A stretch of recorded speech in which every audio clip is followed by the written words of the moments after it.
Welcome to the Here's My Story channel. I'm Matilda. I was going to make popcorn for the first time. I found a recipe online.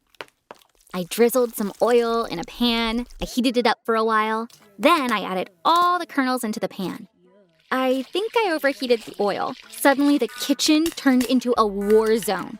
The kernels started popping one by one and jumping out of the pan. They were flying at my face, my arms. Every time a kernel touched me, I shrieked. Finally, I managed to close the lid on the pan. I had little burns all over my body. My sister Iris came into the kitchen. "Where's the popcorn? We're already halfway into the movie. Mom wants the popcorn now," she said. I got mad and screamed, "Can't you see what's happening? I burned myself trying to make you popcorn." My mom appeared at the door. She looked around and asked, "Why are you yelling? What is going on in this kitchen?" I replied, about to burst into tears. All of a sudden, the kernel started to pop. I got burns all over my face and my arms. Mom rolled her eyes and said, "How can you be so clumsy? Grab the broom and sweep the floor." Then she turned to my sister and said with a giggle, "Honey, let's go back to our movie. It's so exciting. I can't wait to see what happens next." Iris was my mom's favorite. She didn't even feel the need to hide it. I was the Cinderella of this household, and they weren't even my stepmom or stepsister. My parents divorced 3 years ago. The fighting was so bad that I wasn't even upset about their divorce. My dad moved to Russia for a job. He started working at an oil rig in Siberia. He didn't even have an internet connection where he was. By the way, we had someone else living with us at home, my lovely grandma. Unfortunately, my mom was as horrible to her as she was to me. After my grandfather passed, my grandma remarried. My mom was against that marriage. She left home the day Grandma remarried, and they never saw each other again. Grandma lived in another country. One day, the doorbell rang. I opened the door and saw her standing in front of me. I was so surprised, I invited her in. When my mom saw my grandma, she got upset with me for letting her inside. She asked my grandma rudely what she came for. My grandma said her second husband had died and she needed a place to stay. She had a hard time walking because of an issue in her legs.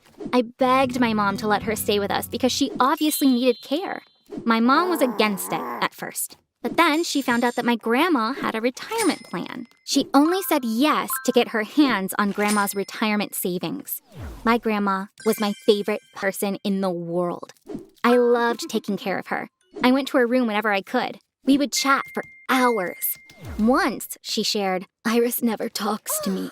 She doesn't even make eye contact when I'm around. This really gets me. Why do you think she's acting this way?" Laughing, I said to her, "Iris and my mom don't love anyone else but themselves. I'm afraid the only love you will get in this house will be from me." Since she had trouble walking, I bought my grandma a walking stick. Thanks to that stick, she was able to get around the house more easily. Normally, she would eat her meals in her room. One night, I insisted that she come to the kitchen for dinner. I was the designated cook in the house, and I cooked a dish she really loved. Grandma was able to come to the kitchen thanks to her walking stick. My mom jumped when she saw her. "Wait, what? We can't even eat in peace in this house?" She took her plate and left. Iris hurried along behind her. Grandma was so sad. She tried not to cry, but I couldn't hold back my tears.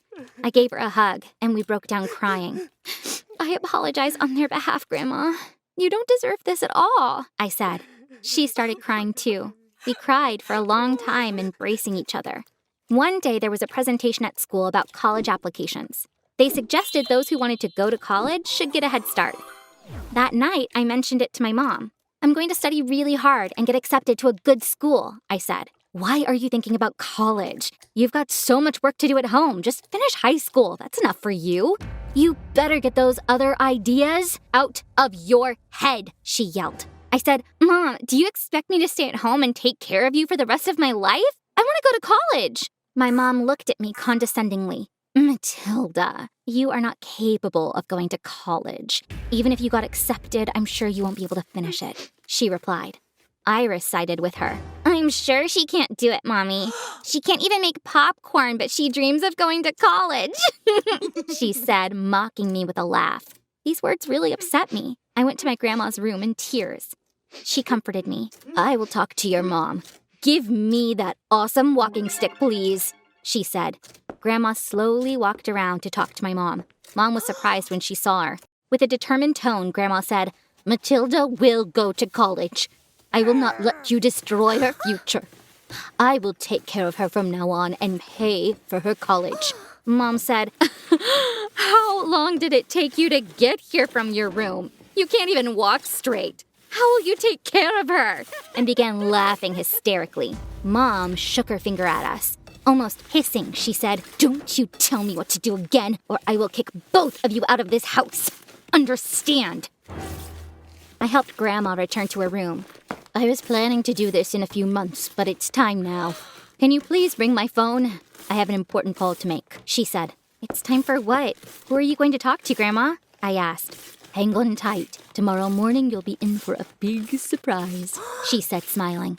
When I woke up the next morning, I ran to my grandma's room. It was empty. She'd left a short note for me on her bed. "Bring your mom and your sister in front of the house exactly at 10 o'clock. I waited impatiently until 10. Then I told my mom and my sister that we needed to go outside. They were intrigued to hear that Grandma had a surprise for us. When we went outside, we saw a convoy of luxury cars parked in front of our house. When the driver saw us, he ran to the car in the front to open the door. We all screamed when we saw who was getting out of the car. It was my grandma, except that she looked great and she had a fabulous dress on. Someone else got out of the car. He was Grandma's age, but dressed very differently. He was wearing a local costume and a huge crown over his head. "Dear Philippe, let me make the introductions. My daughter, Helen, my younger granddaughter, Iris, and our new princess, dear Matilda." When Iris heard this, she screamed. "What? A princess?" My mom was in shock. She watched the events unfold without blinking. In his baritone, the elderly man began to speak. "I am Philippe IV, the king of Tanuvatu. This is for the official record. I don't have a blood heir. Therefore, one of my wife's heirs will take the throne after me. We had 3 candidates for the throne: Helen, Iris, and Matilda. My dear wife lived with the candidates for some time to determine who will become the future queen. She has finally come to the decision that Matilda is the perfect fit for the throne. From today on, she will use the official title of Princess Matilda. When she takes the throne, her title will be Queen Matilda I. I congratulate her on behalf of my country and my people." At that moment, someone came and put an incredible cloak on me. There were many Muse crews around. They were constantly taking photos. Grandma opened her arms wide. I ran to hug her. "Grandma, you look fabulous, and you don't seem to have an issue with your legs either," I said.